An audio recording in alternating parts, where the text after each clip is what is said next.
নমস্কার, আপনাদের সবাইকে স্বাগত জানাচ্ছি কথা মুখে। এবং আজ যে বিষয়টা নিয়ে কথা বলবো, যে বিজেপি যে কোনো কিছু করলে সেটাকে চাণক্য নীতি বলে দেওয়া হয়। সবসময় এটা প্রচার করা হয় যে বিজেপি সমস্ত কিছু রেডি করে ফেলেছে, তাদের সব পরিকল্পনা নাকি মজবুত আছে।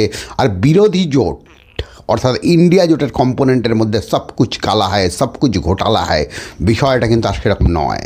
বিরোধী জোট কিন্তু এখন বুঝতে পেরেছে যে মাটি জুড়ে কিন্তু বিজেপি বিরোধী উত্তাপ রয়েছে। ফলে কংগ্রেস কিন্তু আপের সাথে আম আদমি পার্টির সাথে কিন্তু আসন সমঝোতা করে ফেলেছে। আমি এটা যতটা সহজে বললাম ততটা সহজে কিন্তু গ্রাউন্ড রিয়েলিটিতে সেটা ছিল না। দিল্লির রাজনীতিতে যে সময় ইডি সিবিআইয়ের বারবারন্ত ছিল, তারা যে সময় আপের নেতাদের ধরছিল, সেই সময় কংগ্রেস কিন্তু আপের বিরোধী দল হিসেবে সেটাকে ইন্ধন জুগিয়েছিল। ফলে আপ আর কংগ্রেসের মধ্যে একটা অহিনুকূল সম্পর্ক ছিল। কিন্তু রাজনীতির বাস্তবতা আজকে এমন জায়গায় এসে গেছে, 2024-এর অশ্বমেধের ঘোড়া আজকে এমন জায়গায় এসে গেছে, সেই জায়গা থেকে কিন্তু বিরোধী জোট ঐক্যবদ্ধ হচ্ছে। এবং এই খবরটা বিশ্বাস করুন কোথাও নেই। এবং কংগ্রেস এবং তৃণমূলের সাথে কিন্তু আসন সমঝোতা পশ্চিমবঙ্গে শুরু হয়ে গেছে, মানে আলোচনা অন্তত শুরু হয়ে গেছে। ফলে সার্বিকভাবে বিরোধী রাজনীতি বলতে টুকরে টুকরে গ্যাংয়ের যে ছবি তুলে ধরা হয়, সেই ছবিটা কিন্তু বদলাচ্ছে। আর এখানেই চাকদে ইন্ডিয়ার প্রশ্নটা এসে যাচ্ছে। যেভাবে তারা একটা প্রচারের ভাষা এনেছিলেন যে 400টা আসন বিজেপি জিতেই গেছে, একটা বল হয়নি তার আগেই নরেন্দ্র মোদী মাননীয় প্রধানমন্ত্রীর দল নাকি সেঞ্চুরি করে ফেলেছে। এই যে ভয়ঙ্কর একটা খেলা তৈরি হয়েছিল, সেই খেলার বিরুদ্ধে কিন্তু ইন্ডিয়া রুখে দাঁড়াচ্ছে। এটা এমনি এমনি হয়নি, এর পেছনে অনেকগুলো ব্যাপার আছে। গত 5 রাজ্যের নির্বাচনে হাত পুড়িয়ে কংগ্রেস শিখেছে যে বিরোধী ঐক্যকে বাদ দিয়ে সে আর এগোতে পারবে না। ফারুক আবদুল্লার মতো নেতা অনেক প্রশ্ন তুলেছিলেন যে ইন্ডিয়া জোট মানে কি সেটা শুধু কংগ্রেসের সম্পত্তি হবে? সেই বিষয়গুলোও কিন্তু আজকে উঠে আসছে যে বিরোধী জোটকে আমি যদি খুব শক্তিশালী একটি দল হই, কোনো একটা জায়গায় যদি আমার জেতার তীব্র সম্ভাবনা থাকে, সেখানে যদি বিরোধী দল নাও থাকে, তবু বিরোধী ঐক্য আজকে দরকার। এই জন্যে দরকার যে 67% মানুষ, ভারতবর্ষের 63% মানুষ বিজেপির পলিসিকে না বলে। ফলে সেই নায়ের যেন একটা দার্শনিক অভিমুখ থাকে যে আমরা সবাই মিলে বিজেপির বিরুদ্ধে লড়ছি। আর একটা বিষয়ও এই ঘটনার সাথে ক্রমশ প্রাসঙ্গিক হয়ে যাচ্ছে। দেখবেন যখনই গণ আন্দোলন থাকে, আজকে শম্ভু সীমান্তে কিন্তু একটা ভয়ানক গণ আন্দোলনের পরিস্থিতি তৈরি হয়েছে। কৃষকরা কিন্তু ভয়ঙ্করভাবে এগিয়ে আসছে শম্ভু সীমান্ত জুড়ে। যে সীমান্তে কৃষকরা আজকে কিন্তু প্রবলভাবে প্রশ্ন তুলছে মোদী সরকারের অর্থনীতিকে নিয়ে। শুধু এমএসপির বিষয়টা নয়, তারা এই প্রশ্ন তুলছে যে দেশের সরকার কি দেশের 80% মানুষের পাশে দাঁড়াবে না? আজও দেশের একটা বৃহৎ অংশ কৃষির ওপর নির্ভরশীল। কৃষক বলতে শুধুমাত্র বড় কৃষকের কথা বলছি না, বড় কৃষকের খামারে যে ক্ষেত মজুরটাও কাজ করে তার কথাও বলছি। তাহলে দেশের 80% মানুষের সাথে কৃষিকাজের একটা সম্পর্ক আছে। সেই দেশের 80% মানুষ নানাভাবে ট্যাক্স দেয়। 1 টাকার একটা সার্ফ এক্সেল কিনলেও সেখান থেকে রাষ্ট্র ট্যাক্স পায়, যেটাকে ইনডাইরেক্ট ট্যাক্স বলে। সেই ইনডাইরেক্ট ট্যাক্সদাতারা কি জীবনের কোনো সুবিধে পাবে না, রাষ্ট্রের কোনো সুবিধে পাবে না। রাষ্ট্র শুধু কর্পোরেট ভর্তুকি দেবে, লাখ লাখ কোটি কোটি টাকা কর্পোরেট ভর্তুকি দেওয়ার সময় রাষ্ট্রের মনে পড়বে না যে রাষ্ট্রের কোষাগার শূন্য হয়ে যাচ্ছে। অথচ কৃষকদের কিছু ভর্তুকি দিলে তাদের ন্যায্য মূল্যটাকে, তাদের ন্যায্য দাবিগুলোকে প্রাধান্য দিলে কি রাষ্ট্রের গায়ে লাগবে? এই যে গ্রাউন্ড লেভেলে যে আন্দোলন শুরু হয়েছে, সেই আন্দোলনগুলোও কিন্তু এর আগেও বলেছি, সেই আন্দোলনগুলো কিন্তু রাজনৈতিক দলগুলোকে একভাবে ভাবাতে বাধ্য করছে যে এই আন্দোলন অভিমুখের সাথে আমাদেরও সম্পর্ক যুক্ত হবে, না হলে আমরা পিছিয়ে পড়বো। দেখবেন আপনি আর আপনার বন্ধু যদি একটু দ্রুত হাঁটে কেউ আমার মতো, তাহলে দেখবেন অনেক সময় আপনি আপনার বন্ধুর চেয়ে যদি অনেক এগিয়ে যান, তাহলে আপনাকে একটা জায়গায় দাঁড়াতে হয়। বন্ধু আপনার সাথে তাল মেলাতে পারে না, তারপর বন্ধু আসে, আপনি আর আপনার বন্ধু একসাথে হাঁটেন। আমার দেশের রাজনীতিটা সেরকম হয়ে গেছে। সামাজিক আন্দোলন রাজনৈতিক আন্দোলনের চেয়ে অনেক সময় এগিয়ে যায়, তখন রাজনৈতিক দলগুলোকে দ্রুত হেঁটে সামাজিক আন্দোলনের সাথে পার হতে হয়। কৃষক আন্দোলন কি বলেছিল? কৃষক আন্দোলন একটা নো ভোট টু বিজেপির কনসেপ্ট এনেছিল, এবং সেই কনসেপ্টটা কীরকম ছিল যে কোনো রাজনৈতিক দল তার ঝান্ডা নিয়ে কৃষক আন্দোলনে আসতে পারবে না। কৃষক আন্দোলন কী প্রশ্ন তুলেছিল? যে গদি মিডিয়া, সেই মিডিয়ার চোখে কৃষকরা সবচেয়ে হিঞ্জিব। এবং সেদিনও দেখলাম অদ্ভুত প্রচার শুরু হলো, কৃষকরা নাকি মেকশিপ পেট্রোল ট্যাঙ্ক নিয়ে চলে এসছে। কৃষকরা কি ভারতবর্ষ দখল করতে এসছে নাকি? একটা গণতান্ত্রিক আন্দোলনকে বলে দেওয়া হচ্ছে তারা নাকি মেকশিপ পেট্রোল ট্যাঙ্ক নিয়ে চলে এসছে। ফলে তারা গদি মিডিয়ার তীব্র বিরোধিতা করেছিল। এই বিরোধিতাগুলো রাজনৈতিক দলগুলোকেও কিন্তু সক্রিয় হতে সাহায্য করে, তারা বুঝতে পারে জমি গরম হ্যায়। কারণ প্রথমে এমন একটা প্রচার, এমন একটা ভাবভাব তৈরি হয়েছিল যে এবছরের ভোট অ্যান্ড অ্যাকাউন্ট বা ইন্টারিম বাজেট পেশ করার সময় যেভাবে নির্মলা সীতারামনজি বললেন আমরাই ক্ষমতায় চলে আসছি, তারপর মোদিজি সম্মাননীয় প্রধানমন্ত্রী লোকসভায় দাঁড়িয়ে যেভাবে বললেন দেশ কা, অর্থাৎ দেশের যে মুড তিনি বুঝে গেছেন, হিন্দি শব্দটা মনে পড়ছে না, দেশ কা মুড, তিনি মেজাজ, দেশ কা মেজাজ এই মুহূর্তে অন্য একটা কথা বলছে। সবাই হাততালি দিতে লাগলো, বিজেপির সাংসদরা টেবিল চাপড়ে হাততালি দিতে লাগলো মোদিজি যখন বলছেন দেশ কা মুড তার সঙ্গে আছে। ফলে একটা অদ্ভুত জায়গা তৈরি হয়েছিল, বিজেপি ছাড়া যেন গতি নেই। কিন্তু এই কৃষক আন্দোলন থেকে আরম্ভ করে নানা আন্দোলন এ কথা বুঝিয়ে দিচ্ছে যে there is also a alternative, sun also rises, হেমিংওয়ের সেই বিখ্যাত বইটা সান অলসো রাইজেস। অর্থাৎ মোদি যুগটা কথা নয়। এখন অনেকেই বলছেন মোদি যুগ যদি পরবর্তীকালে ফিরে আসে ভারতবর্ষের ডেমোক্রেসি থাকবে না। অনেকেই বলছেন বিজেপি যেটা বারবার প্রচার করে গেছে যে ভারতবর্ষে তারা মার্কিন ধাঁচের একটা ডেমোক্রেসি নিয়ে আসবে।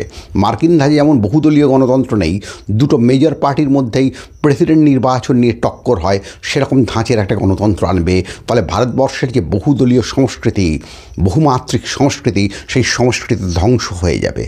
সুতরাং সেই জায়গা থেকেও কিন্তু ভারতীয় সংস্কৃতির একটা প্রেশার এই দলগুলোর ভেতর আছে। এবার কিভাবে আছে এই জায়গা থেকে যে এই দলগুলো হাত না পুড়লে কেউ ওরা শেখে না।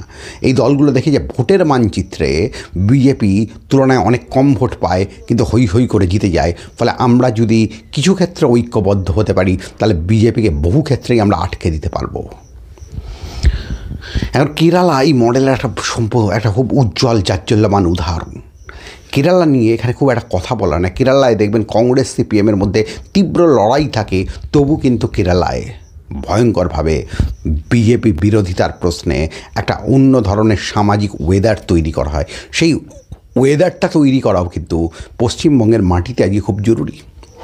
আজকে পশ্চিমবঙ্গের সিপিএমের কাছে এটা বড় একটা চ্যালেঞ্জ যে যেভাবে বিজেপি একের পর একটা র্যাঙ্ক অ্যান্ড ফাইলসের মধ্যে ঢুকে যেতে চাইছে, যেটা কিছুটা আটকানো গেছে হয়তো, কিন্তু সম্পূর্ণভাবে আটকানো যায়নি, সেটা ঝড় হতে চাইছে। সেই ঝড়কে আমি কীভাবে মোকাবিলা করব? আজকে কংগ্রেসের কাছে সবচেয়ে বড় চ্যালেঞ্জ যে গোটা জাতীয় রাজনীতির সাথে পশ্চিমবঙ্গের রাজনীতির অভিমুখটাকে কীভাবে এক রাখবো। সেই জায়গা থেকে এই আসন সমঝোতার বিষয়টা স্বাগত। এবং তৃণমূল কংগ্রেসের কাছে আজকে একটা বড় চ্যালেঞ্জ। তৃণমূলকে বুঝতে হবে যে গোটা ভারতবর্ষে সে নেই, পশ্চিমবঙ্গ এবং অসমের কিছু জায়গায় তার উপস্থিতি আছে।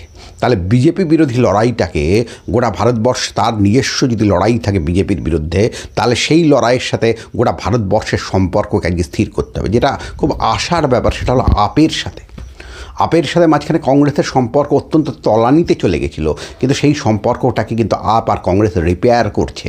তার মানে একটা অন্য জায়গায় আসছে।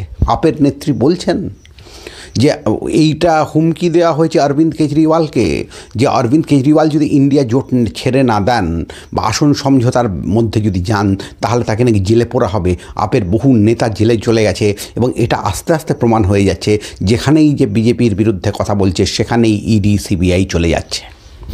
সত্যপাল মালিক, কাশ্মীরের প্রাক্তন রাজ্যপাল, তার বাড়িতেও সিবিআই রেড হয়ে গেছে।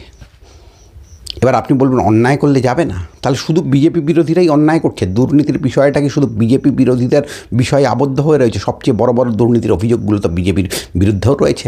সিএজি রিপোর্টটা একটু ঘুরে দেখুন এবছরের, তাহলেই পেয়ে যাবেন যে কী ভয়ানক ভয়ানক দুর্নীতির অভিযোগ বিজেপির বিরুদ্ধে রয়েছে। উত্তরপ্রদেশে সবচেয়ে জব কার্ড দুর্নীতি হয়েছে, মধ্যপ্রদেশে ব্যাপক কেলেঙ্কারি হয়েছে, গুজরাতে ভয়ঙ্কর ঘোটালা হয়েছে। কোভিডের সময় থেকে নানা ঘোটালার অভিযোগ উঠছে। আইসিইউগুলোতে মানে কৃত্রিম ভেন্টিলেশন নিয়েও গুজরাটে এক সময় ঘোটালার অভিযোগ উঠেছিল। সুতরাং ঘোটালাময় তো গোটা ভারতবর্ষের রাজনীতি। সেই ঘোটালা সাফ করা একটা বিষয়, কিন্তু বেছে বেছে বিরোধীদেরই ঘোটালার মূল ও মন্ত্রী মশাই, তুমি ষড়যন্ত্রী মশাইয়ের মতোই বেছে বেছে বিরোধীদের, আর কোনো ব্যাটাকে পারছি না ওই ব্যাটাকে ধরে আন, বেড়ে ব্যাটাকে ধরে আন, সেই সব জ্যান্ত গোটা দুই আনত, করবে না ফুসফাস। সেই রকম একটা অদ্ভুত সুকুমার রায়ের কবিতা, সেই রকম একটা ওয়েদার আস্তে আস্তে ভয়ঙ্করভাবে তৈরি করা হচ্ছে। আর এই ওয়েদারের মাঝখানেই কিন্তু মরুভূমিতে মরুদ্যানের মতো আস্তে আস্তে আস্তে আস্তে বিরোধী ঐক্য একটা ভাষা পাচ্ছে। এবং আরও ইন্টারেস্টিং বিষয়, কোনো মিডিয়ায় বিরোধী ঐক্যকে সেই অর্থে তুলে না ধরলেও মোদিজি জিতবে জিতবে জিতবে এই প্রচার করলেও বিজেপি বুঝতে পারছে এই বিরোধী ঐক্য যত এগোবে তত কিন্তু সেই ইন্ডিয়া জোটের নামে হোক না নামে হোক তত কিন্তু বিজেপির মুশকিল হবে। 2004-এর স্মৃতি কিন্তু তাদের এখনও তাজা রয়েছে। 2004-এ যেভাবে ইন্ডিয়া শাইনিংয়ের ভেতর দিয়ে বাজপেয়ীজি এসে যাওয়ার কথা বলেছিল সেটা হয়নি।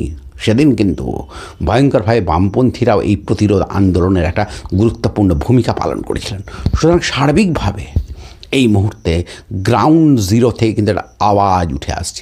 এই আওয়াজটা আপনি চায়ের দোকানে গেলে বুঝতে পারবেন, এই আওয়াজটা আপনি সাধারণ মানুষের সাথে কথা বললে বুঝতে পারবেন। সেদিনই একটা ট্যাক্সিতে একজন বলল বিজেপি ছাড়া গতি নেই, পাশে আরেকজন বলে উঠলো ধর অর্থনীতির অবস্থা তো বিজেপি খারাপ করে দিয়েছে। আর দুজন কোনো কথা বলল না। সবচেয়ে ইন্টারেস্টিং হচ্ছে ওই দুজন, তারা কিন্তু আজকে হই হই করে বিজেপি যে প্রচারটা চালাচ্ছে যে মোদি হ্যায় তো মুমকিন হ্যায়, 400 আসন আমরা জিতে গেছি, সেই প্রচারে কিন্তু পা দিচ্ছেন না। তারা বুঝতে চাইছেন, অ্যানালিসিস করতে চাইছেন, জীবন দিয়ে বুঝতে চাইছেন যে ভারতবর্ষের অর্থনীতি কোথায় আছে। আপনি বলবেন অর্থনীতি তো বিকাশ হয়েছে। আরে জাতীয় আয় বাড়া মানে আপনার আয় বাড়া কি?